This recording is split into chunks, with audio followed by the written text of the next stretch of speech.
To check the version of the mod installed in your controller, while holding RT and LT, press up, down, up on the D-pad. After a few seconds, the LED will flash indicating the version of the mod that has been installed. In this example, the LED flashes twice, indicating version 2 of this mod has been installed. To quickly turn your rapid fire on or off, hold RT and press down on the D-pad. After pressing down on the D-pad, release RT. If your rapid fire was turned off prior to this step will turn on the last rapid fire mode you were in. If your rapid fire was on prior to this step will turn the rapid fire off. This allows for fast enabling or disabling of your rapid fire. The SPS X3 version 2 has 20 rapid fire modes. Modes 1 through 5 are user programmable, and 6 through 20 are preset to their corresponding shots per second. For example, mode 16 is 16 shots per second. To toggle between rapid fire modes, hold RT and press right on the D-pad the amount of times that corresponds to the mode number you would like to enter. Then release RT. In this video, we pressed right on the D-pad 3 times to enter mode 3. To program one of the user programmable rapid fire modes, you must be in the mode you wish to program. Remember, only modes 1 through 5 are user programmable, while 6 through 20 are preset and cannot be programmed. Once you are in the mode you wish to program, hold RT, then hold right on the D-pad until the LED starts to flash. This happens in approximately 3 to 4 seconds. Once the LED starts to flash, release both RT and right on the D-pad. The LED will flash 5 times, indicating it is entering programming mode.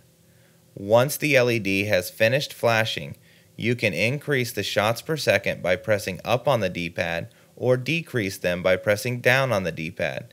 Each press up or down on the D-pad increases or decreases the shots per second by 1. You can test the speed of the rapid fire at any time while in programming mode by pressing RT. Once you have found the best speed for you, your weapon of choice, or game, simply press right on the D-pad to lock the rate of fire for that mode. After locking the rate of fire for that mode, the LED will flash the amount of times that corresponds to the shots per second that you set. In this example, we pressed up on the D-pad 12 times, then pressed right on the D-pad to lock the rate of fire, and the LED flashed 12 times. After programming is complete, the LED will return solid, indicating that rapid fire is back on and will fire at the rate set during programming. By default, when you enter a rapid fire mode, rapid fire is enabled for RT only. To enable rapid fire on LT, hold LT and press down on the D-pad, and the LED will flash 1 time, then return solid. To disable rapid fire on LT and return rapid fire to RT, simply repeat the process.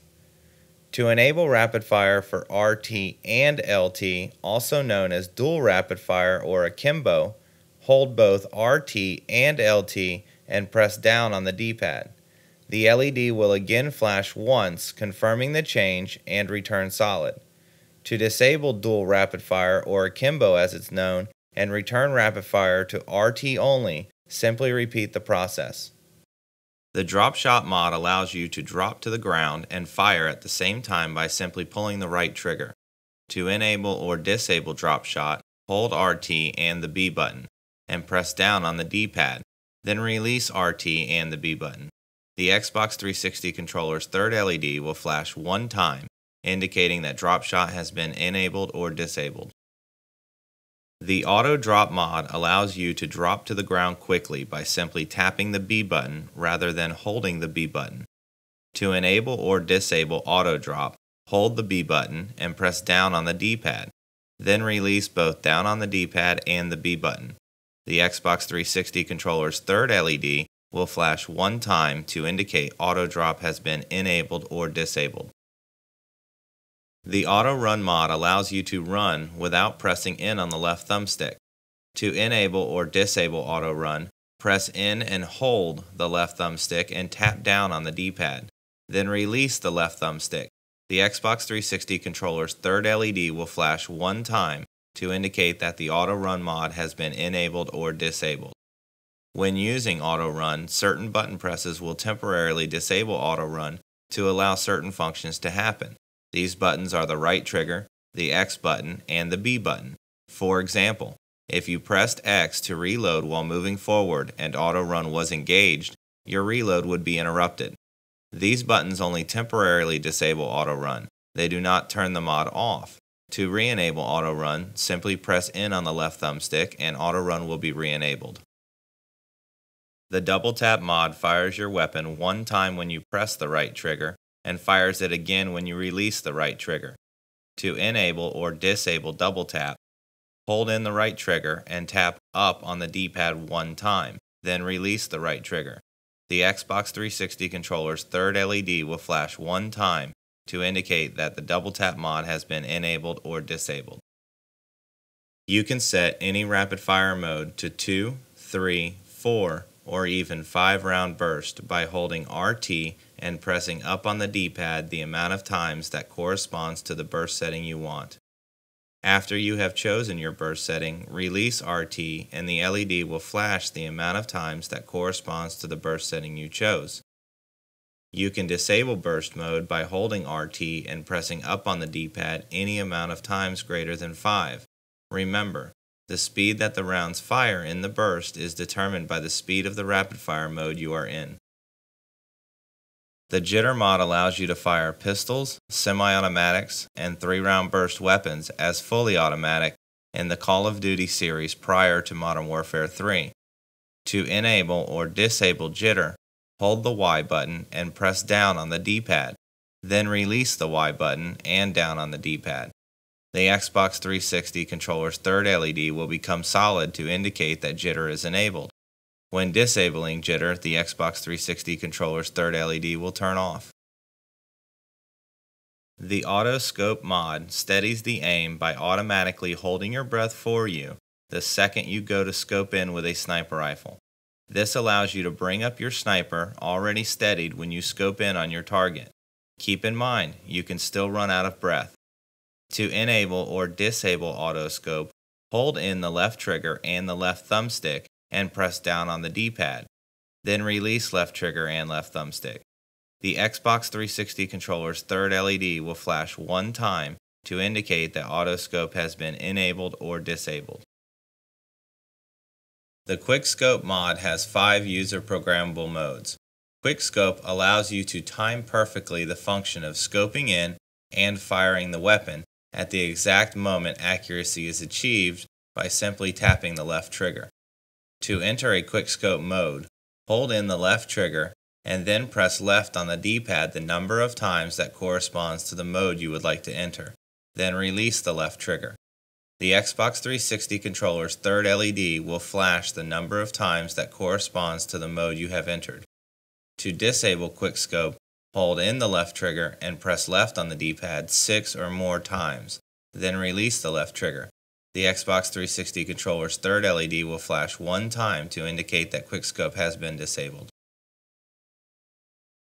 The Quick Scope mod has 5 programmable modes to support different sniper rifles in different parts of the Call of Duty series with different perks that affect the amount of time it takes for the scope to ready up. You must be in the Quick Scope mode you wish to program. Once you are in the Quick Scope mode you wish to program, hold in the left trigger and then hold left on the D-pad until the third LED on your controller begins to flash. At this point, release both left trigger and left on the D-pad. The Xbox 360 controller's third LED will flash 5 times, indicating that it is entering programming mode. Once in programming mode, you can adjust the timing of the Quick Scope mod. We recommend starting a private game with loadouts for your intended sniper rifle with the intended perks. Find a wall that bullets will leave marks on after firing a sniper rifle. This will make it easier to see when Quick Scope is hitting in the same spot every time.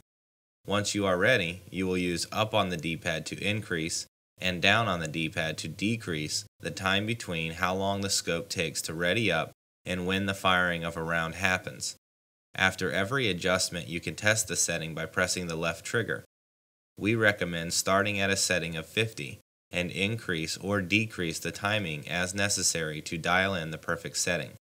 What you are looking for when testing is finding the setting where every time you tap the left trigger, the scope comes up, the gun fires, and all the rounds hit the same exact spot on the wall. By default, all 5 modes are configured for the L115 in Call of Duty Ghosts, with no perks used that affect the ready-up timing of the weapon. Once you have found the ideal setting, press left on the D-pad and the third LED will flash the number of times that corresponds to the setting you ended up at, and will store this setting for the quickscope mode number you are in. For example, if you pressed up 50 times, then pressed down 3 times, your setting would be 47 and the LED would flash 47 times. To set up a different quickscope mode, simply enter that mode and repeat the programming steps. The Fast Reload mod has 5 user programmable modes. Fast Reload cuts out the animation time and speeds up the reloading process. To enter a Fast Reload mode, hold the X button and press left on the D-pad the number of times that corresponds to the Fast Reload mode you wish to enter. You can then release the X button and the Xbox 360 controller's third LED will flash the number of times that corresponds to the mode number you entered. To disable Fast Reload, hold the X button and press left on the D-pad 6 or more times, then release the X button. The Xbox 360 controller's third LED will flash 1 time to indicate that Fast Reload has been disabled. The Fast Reload mod has 5 programmable modes. You must be in the mode you wish to program. Once you are in the mode you want to program, hold the X button and then hold left on the D-pad until the Xbox 360 controller's third LED starts to flash. You can then release both the X button and left on the D-pad. The Xbox 360 controller's third LED will flash 5 times, indicating it is entering programming mode. Once in programming mode, you can adjust the timing of the Fast Reload. We recommend going into a private match with a loadout configured for the weapon you will be using, along with the perks you will be using with the weapon. Keep in mind, the Fast Reload mod is not compatible with the Sleight of Hand perk. You will use up on the D-pad to increase, and down on the D-pad to decrease the animation time to optimize the Fast Reload timing. After every adjustment, you can test the setting by tapping the X button. The way Fast Reload works is by eliminating animation time during a reload. You are trying to set the Fast Reload timing at the point where he puts the new clip in, the swap weapons glitch happens, and your gun ends up fully loaded again. Increase the speed by pressing up on the D-pad and keep testing until the full reload no longer happens. Once you reach this point, decrease the speed by pressing down on the D-pad until your weapon is fully reloading again. This process will bring you to the fastest possible speed for the mod. Remember, every weapon is different, so there is no one-size-fits-all setting. By default, all 5 modes of Fast Reload are configured for the SVU in Call of Duty Ghosts, with no perks used that would affect timing. Once you have found the ideal setting, press left on the D-pad and the Xbox 360 controller's third LED will flash the number of times that corresponds to the setting you ended up at. For example, if you pressed up on the D-pad 20 times, then press down on the D-pad 2 times, the setting would be 18, therefore the LED would flash 18 times. To set up a different Fast Reload mode, simply enter that Fast Reload mode and repeat the programming process. If you would like to reset all of the mod settings back to defaults, hold RT and LT, and while holding RT and LT, press up, down on the D-pad. The LED will flash 10 times, indicating it is restoring the defaults, then will flash indicating the version of the mod installed. Once the LED flashes are complete, your mod is restored to factory defaults. In this example, after the LED flashed 10 times, the LED flashed 2 times, indicating that this mod was version 2.